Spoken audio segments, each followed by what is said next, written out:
Joining us now on the guest line and on SuperTalk TV, the Right Honorable Mayor of National Championville, Mississippi. Oh, Stark Vegas, just move along. No, I'm calling it National Championville. Stark Vegas, move along. I think the mayor's going to enjoy that. Lynn Spruill joins us. How you doing, Mayor?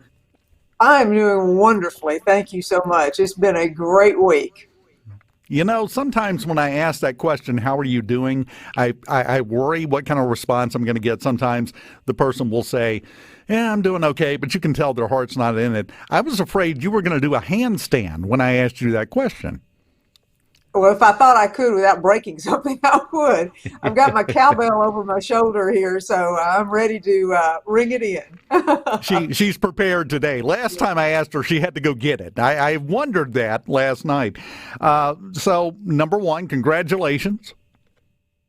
Thank you so much. It means incredible activity here in town. It's been great. We have been so excited.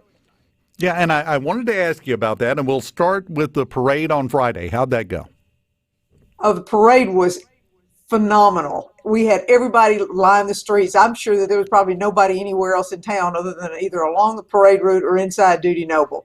It held more than it's ever held before. I think standing room only for sure, because no tickets required. Everyone could just show up and be there.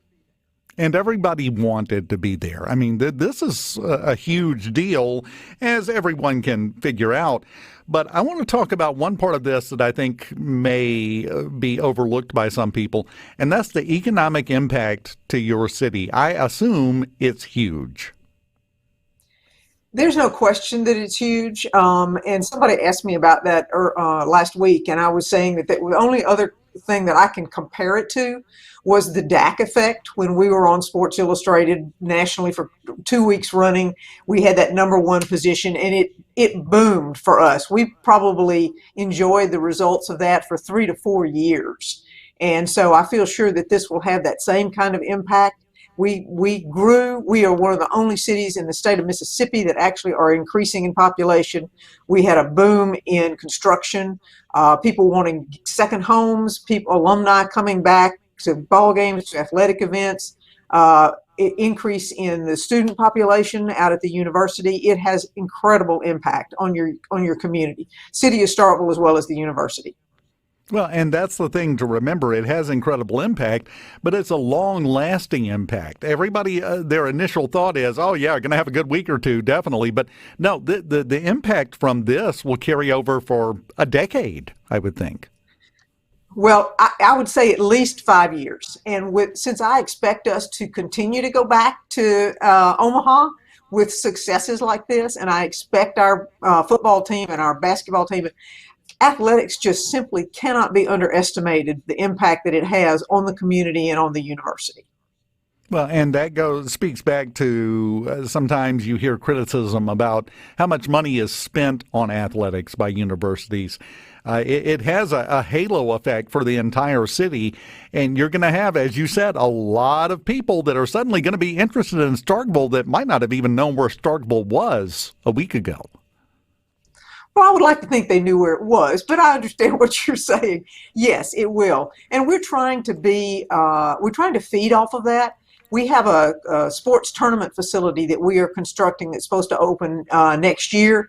My vision is that it builds those baby bulldogs. You know, you bring your child in to play baseball or softball, and they develop that connection with the university, and they want to become bulldogs when the time comes. They want to go to the Carnegie Hall of college baseball, and we want to have what is as close to that Carnegie Hall that we can afford out at the Starkville Cornerstone Park. And we think that they marry up nicely and create a synergy that just has a constant cycle of life.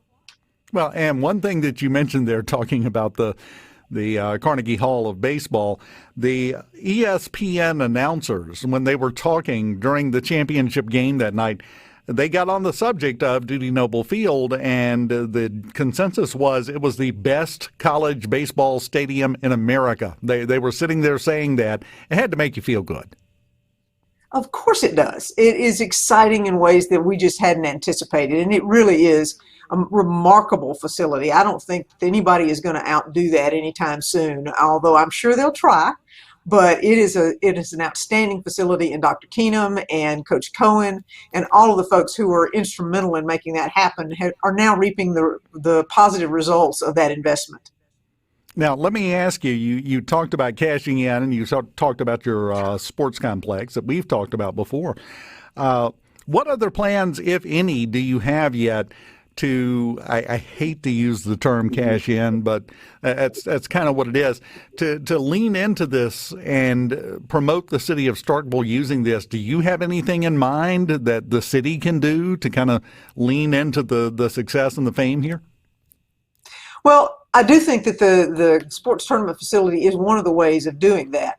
Obviously, we want to be the place where people want to come, and as that builds on it for the ability to recruit students and to recruit faculty, all of that comes together in that sort of way. So, keeping that relationship, that town and gown relationship together is incredibly important to us. Mississippi State University is our largest employer.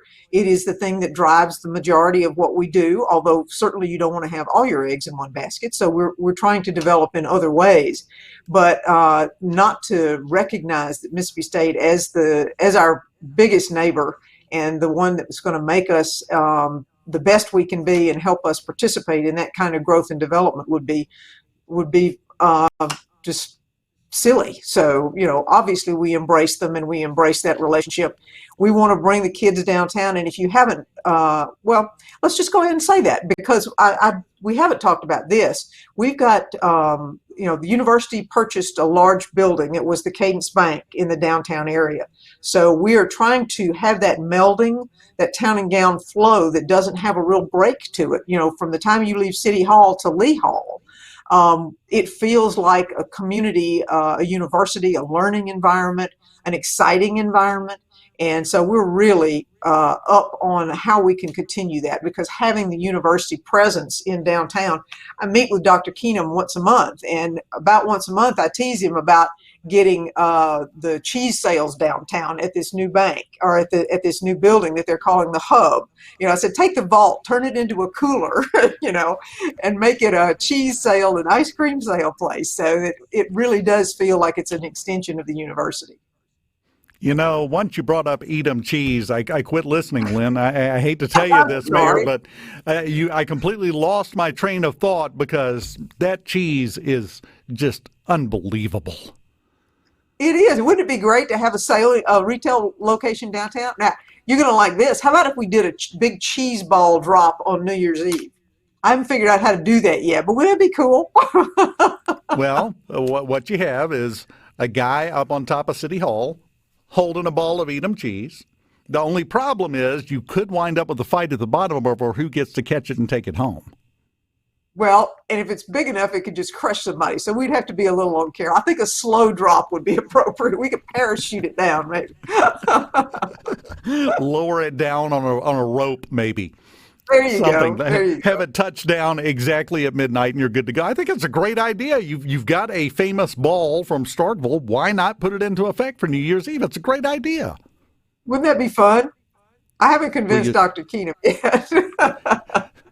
You got to keep working on Doc, because I think this is a great idea. It's a fantastic idea. Now, did you see, because we had a national championship that coincided with a holiday weekend, did you see an uptick in traffic in Starkville all weekend from this? We did. It felt like a game day weekend. It was remarkable. I had numerous people. I actually was getting in line to buy a T-shirt, which I do have on now. And the lines at some of these stores were like 15 deep. The cash registers were 15 deep. It was wonderful. The restaurants were full. The town was full. I got lots of good complaints about traffic. When we have, you can't find parking and the traffic is bad, then things are good. So that it was a ball game weekend, and it was something you don't normally see in July, certainly. You also never hear someone, refer to good complaints, but I know what you're talking about. You're right. It's a great. Well, it's much better than, boy, this looks like a ghost town. That's not what you want. It is not, and that's what we're trying to do, is make sure we have people coming in all year long. Starkville Mayor Lynn Spruill, we're out of time. You've got a device behind you there you need to utilize right now, I believe. There it is. Yep. Thank you so much. That, by the way, is what Brian Haydad's alarm clock sounds like. Well, good for him. Gong, gong. Yeah, I guarantee you that's what his alarm clock sounds like. Starkville Mayor Lynn Spruill, always enjoy talking to you. Keep up the good work, and go Bulldogs, right? Thank you. Hail State, go Bulldogs.